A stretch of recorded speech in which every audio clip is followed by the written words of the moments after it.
అందరికీ నమస్కారం. నా పేరు అర్చన. ఈరోజు కథ 'నా గుండె చప్పుడు నువ్వే' పార్ట్ 106. అసలేమైంది మీ ఫ్రెండ్‌కి? ఎందుకంత కోపం వచ్చిందన్నయ్య? ఫస్ట్ ఎయిడ్ చేస్తూ అడుగుతుంది అంజలి. అది అంజు అని ఇక హాస్పిటల్‌లో జరిగింది చెబుతాడు కిరణ్. అతడి మాటలకి ఒకవైపు షాకింగ్‌గా అనిపిస్తుంది. ఇంకోవైపు హ్యాపీగా కూడా ఉంటుంది అంజలికి.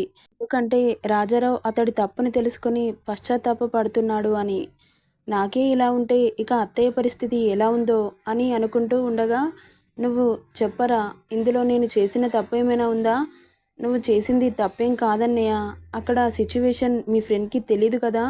అయినా బాబుకి ఎమోషన్స్, ఎఫెక్షన్స్ అంటే పడవు కదా! అలాంటి ఆయనకు ఏం చెబుతాం? మీ ఫ్రెండ్ గురించి నాకంటే ఎక్కువగా మీకే బాగా తెలుసు. తెలుసు. బట్ వాడు ఆలోచించే దాంట్లో కూడా న్యాయం ఉంది. ఎందుకంటే అత్తయ్యకి తెలియకుండా వేరే ఫ్యామిలీని మెయింటైన్ చేయడం తప్పు కదా! అయినా సెకండ్ ఆవిడ మావయ్య గారిని డబ్బును చూసే వలలో వేసుకుంది. ఇంత ఎత్తుకు ఎదిగిన మావయ్య గారు అతని జీవితంలో చాలా చూశారు. మంచి, చెడు మాకంటే ఎక్కువగా అతడికే తెలుసు. అయినా ఆయన ఎందుకు ఆవిడ గారికి అంతలా అడక్ట్ అయ్యారు? నాకైతే అర్థం కావడం లేదు అనగానే, మీకు తెలీదన్నయ్య, ఒక ఆడదాని మత్తులో పడితే ఎంతటి మగవారైనా లొంగాల్సిందే. అలా అని అందరూ మగవాళ్ళు అలా ఉండరనుకో. ఇప్పుడు మీ ఫ్రెండ్ లాగా. సర్లే, ఏం చేస్తాం, జరిగిందేదో జరిగిపోయింది. అత్తయ్యని నార్మల్‌గా చేయడం నీదే బాధ్యత. కానీ మావయ్యని హర్ష యాక్సెప్ట్ చేస్తాడా? అంటూ అనుమానం వెలబుచ్చింది అంజలి. చచ్చినా చేయడు. నాకైతే ఆ నమ్మకం లేదు. మాట్లాడానంటేనే ఇంతలా వాయదీశాడు. అలాంటిది ఆయనను ఎలా దగ్గరికి రానిస్తాడు? అస్సలు రానియ్యడు. మరి అత్తయ్య గారి పరిస్థితి? భర్త లేని లోటు ఒకటి తీర్చలేకపోవచ్చు కానీ, వాడు బంగారం మంజు. అత్తయ్యకి ఏ లోటు లేకుండా చూసుకుంటాడు. అది కాదన్నయ్య, ఒక ఆడదానికి భర్త ఉండి కూడా దూరంగా ఉంటే అలాంటి నరకం ఇంకోటి ఉండదు తెలుసా? చనిపోయినా కానీ చనిపోయాడు అని గుండె రాయిని చేసుకుంటుంది. భర్త ఉండి కూడా దూరం ఉంటే ఆడదానికి అలాంటి బాధ ఇంకోటి ఉండదు. భర్త లేని లోటుని ఎవరు తీర్చలేరు. అయినా ఏమో చెప్పలేం అంజు. అంతా ఆ దేవుడి దయ. ఎలా జరగాలని ఉంటే అలా జరుగుతుంది. ఇలాంటివి ఏవీ ఆలోచించకుండా మీ ఆయన్ని బాగా చూసుకో అంజు. నువ్వు వాడికి లోటు చేస్తే నీ తాట తీస్తాడు. వాడి ప్రేమ మనకి కొత్తగా అనిపించొచ్చు కానీ వాడు ప్యూర్ అంజు. 24 క్యారెట్స్ కంటే ఎక్కువ తెలుసా? వాడి ఫ్రెండ్‌షిప్‌లో ఇంతవరకు 1% కూడా నెగెటివ్ చూడలేదు నేను. నాకు మంచి, చెడు అన్నీ వాడే అయ్యి చూసుకున్నాడు. నాకు ఎలాంటి కష్టం వచ్చినా ఆ కష్టాన్ని పోగొట్టేవాడు. నచ్చితే ప్రాణమిస్తాడు, నమ్మక ద్రోహం చేస్తే ప్రాణం తీస్తాడు. అమ్మాయిల కలల రాకుమారుడు. బట్ ఒక అమ్మాయిని కూడా దగ్గరికి రానివ్వలేదు. నిన్ను తప్ప. నేను మీ ఇద్దరిని ఫస్ట్ టైం అంత క్లోజ్‌గా చూసినప్పుడు చాలా అంటే చాలా షాకయ్యాను. వాడసలు పెళ్లి చేసుకుంటాడా? పెళ్లి చేసుకుంటే ఎలాంటి అమ్మాయిని చేసుకుంటాడు? అని అనుకునేవాణ్ణి. కానీ నిన్ను చూసాకే వాడి సెలక్షన్ సూపర్ అని తెలిసింది. హర్ష గురించి ఒక్కోటి చెబుతుంటే పాపకి లోపల డిస్కో డ్యాన్స్ వేస్తున్నంత హ్యాపీగా అనిపిస్తుంది. కానీ అది బయటికి కనిపించకుండా కవర్ చేస్తుంది. సర్లే అంజు, నేను ఇక వెళ్తాను.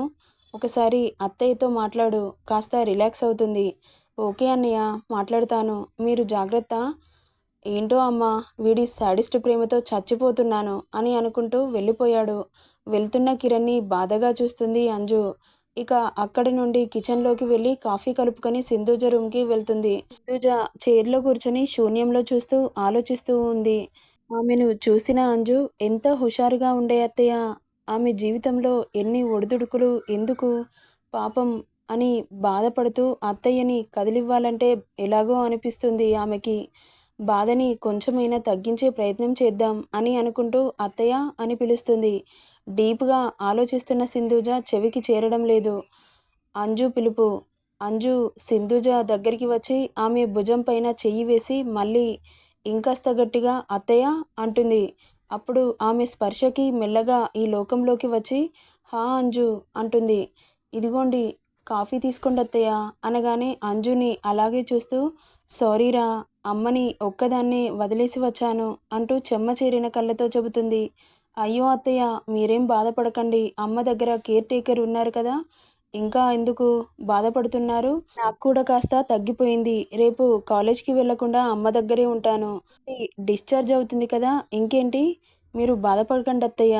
ఇదిగోండి కాఫీ తీసుకోండి అనగానే కాఫీ తీసుకుంటుంది సింధుజ. కాఫీ తాగడం పూర్తి కాగానే అత్తయ్య మిమ్మల్ని ఒకటి అడుగుతాను బాధపడరు కదా అంటుంది మెల్లగా.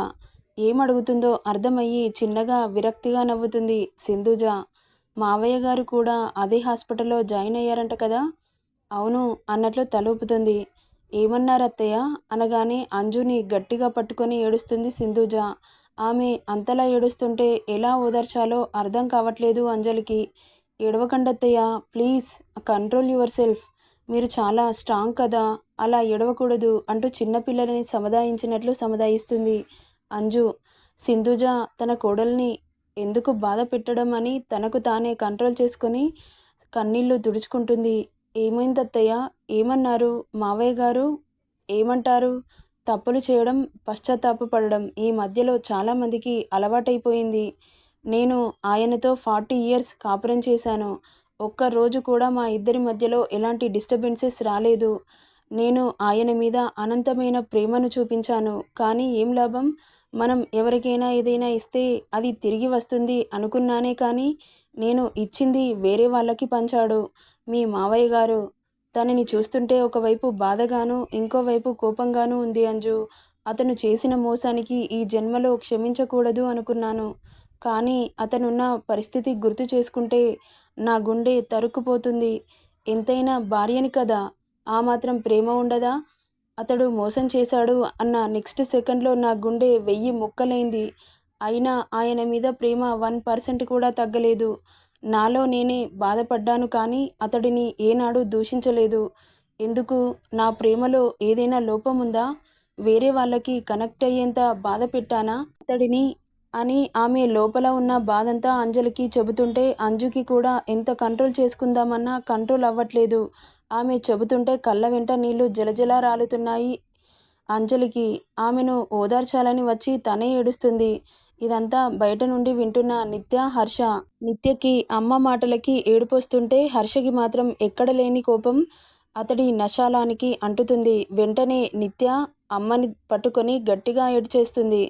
వాళ్ళని అలా చూడలేక లోపలికి వచ్చి హ్యాండ్స్ ఫోల్డ్ చేసుకొని చూస్తూ నిలబడ్డాడు హర్ష. అతడిని చూడగానే కన్నీళ్లు తుడుచుకుంటూ ఎక్కడ వాళ్ళు అక్కడ దూరంగా నిలబడ్డారు. నువ్వు ఆయనతో ఎందుకు మాట్లాడావు మామ్? అతను చేసిన మోసం ఇంకా చాలలేదంటనా? ఇంకా మనల్ని ఎన్ని రోజులు పట్టి పీడిస్తాడు? మామ్, ఇప్పటి నుండి అతడి గాలి కూడా మన మీద సోకడానికి వీల్లేదు. నువ్వు గుండెని రాయి చేసుకో. అయినో అతడిని మర్చిపోవడం కష్టమని, బట్ తప్పదు. నీకు నీ పిల్లలు మాత్రమే ఇంపార్టెంట్ కావాలి. అతడిని క్షమించి ఇంట్లోకి తెచ్చుకుంటే మాత్రం మనంత మూర్ఖులు ఇంకెవరు ఉండరు. అతడికి మోసం చేయడం అలవాటు కాబట్టి మరొకసారి మోసపోవడం నాకు ఇష్టం లేదు మామ్. నిన్ను ఇలా ఏడిపిస్తున్నా అతడిని గుర్తు చేసుకుంటే నా రక్తం మరిగిపోతుంది. నీ ముఖం చూసి అతడిని ఏం చేయట్లేదు, లేకపోతే నా చేతుల్లో ఎప్పుడో చచ్చిపోయేవాడు. ఇక ఆ సెంటీ డ్రామాని ఆఫ్ చేసి కాస్త బయటకు రండి. రూమ్లో ఉంటే ఇలాగే పిచ్చి ఆలోచనలతో మైండ్ ఖరాబ్ అవుతుంది అని చెప్పి అంజుని షార్పుగా చూసి వెళ్ళిపోతాడు. ఈయనేంటి నన్ను అలా చూస్తున్నారు? నేనేమన్నానని అనుకుంటూ పాపకి లోపల చిన్నగా షివరింగ్ స్టార్ట్ అవుతుంది. సరే ఇక ఏదైతే అదైంది అని లోపల అనుకొని, అత్తయ్య మీరు ఫస్ట్ బయటికి పదండి. ఇక్కడే ఉంటే ఇలాగే ఆలోచిస్తూ మీ అబ్బాయి అన్నట్లు మైండ్ ఖరాబ్ చేసుకుంటారు అంటూ బయటికి తీసుకొస్తుంది అంజలి. అలా గార్డెన్లో కూర్చొని నిత్య, శ్వేత, ఆనంద్, అంజలి అందరూ కలిసి చీటీలు ఆడుకుంటూ అలా కాసేపు కబుర్లు చెప్పుకొని ఇంట్లోకి వస్తారు. ఆ రోజు నైట్ కావడంతో అందరూ డిన్నర్ చేస్తూ ఉంటారు. బట్ బాబు మాత్రం కిందికి రావట్లేదు.